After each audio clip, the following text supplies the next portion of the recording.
et alustada ohutuspäeva.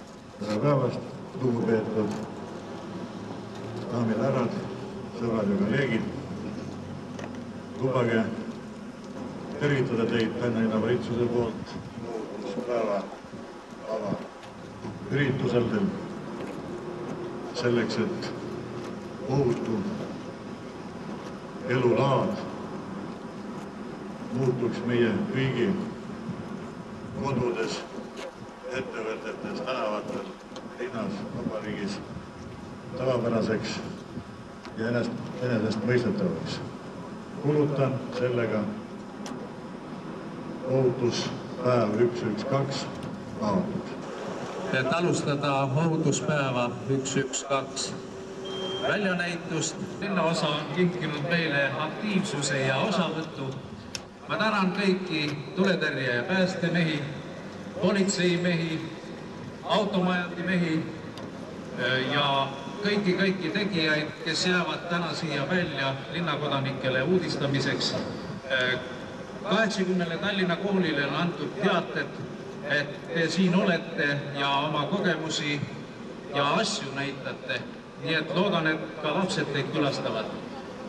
Kohe peale sümboolse ürituse lõpetamist palun kõiki osavõtjaid ja kohalolijaid koguneda üleval ümarlauas. Aga tavaliselt on kombeks mingi igavene tuli süüdata ohutuspäeval, teeme aga seekord teistpidi. Süütame tule ja alustame igavest kustutamist. Lahkelt oli selleks valmis inimene rahva seast, naiste rahvas, kõrnukene, tikkkuntsadel vilja.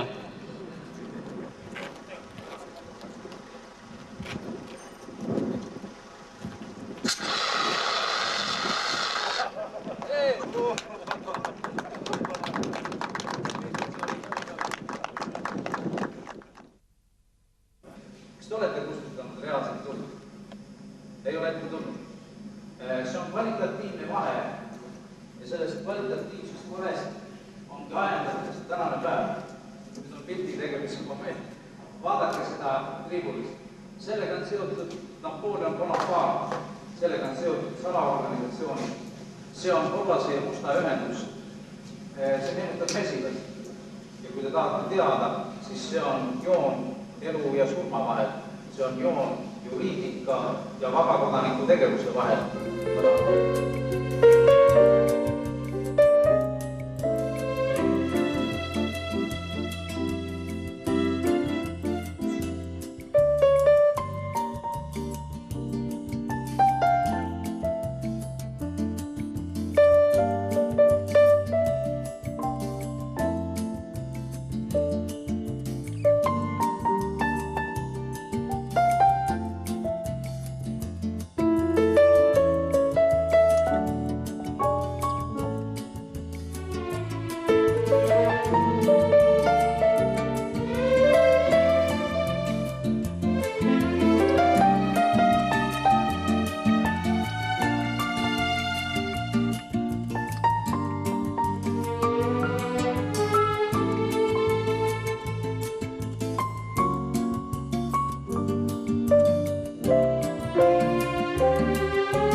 Kas lastele tuleks läheneda pigem kampaaniatega või siis spetsiaalsete koolitundidega?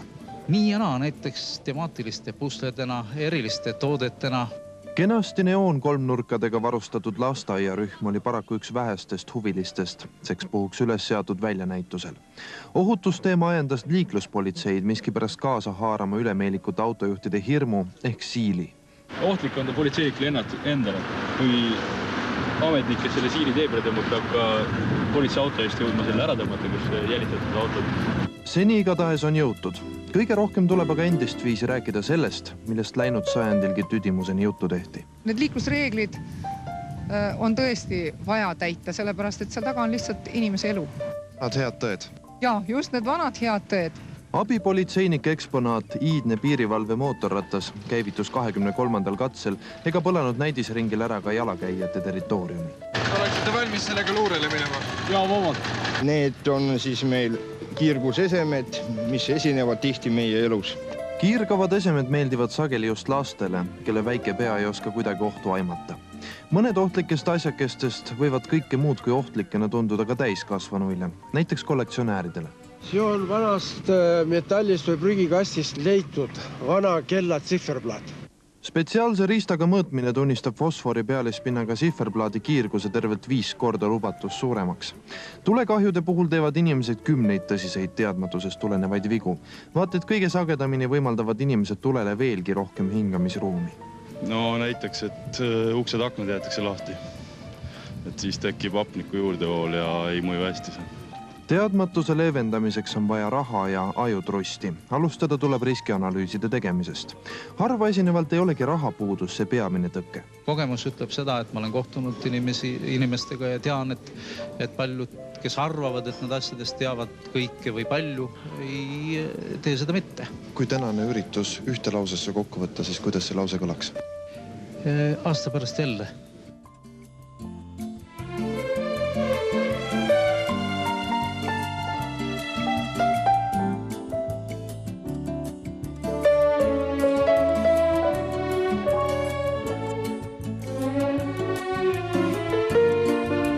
Täna ka ohutuspäeva traditsioon, mida soovitakse hakata üleriigiliselt tähistama iga aasta 11. veebruaril.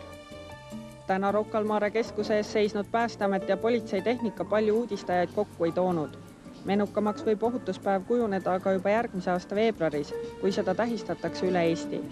Vajadus inimeste ohutusalaseid teadmisi täiendada ja värskendada on ekspertide sõnul olemas, sest paljud õnnetused võiksid siis ära jääda. Eesti oludes on ligi 90% õnnetustest siiski põhjustatud inimeste poolt, nii et inimeste osa on siin väga suur.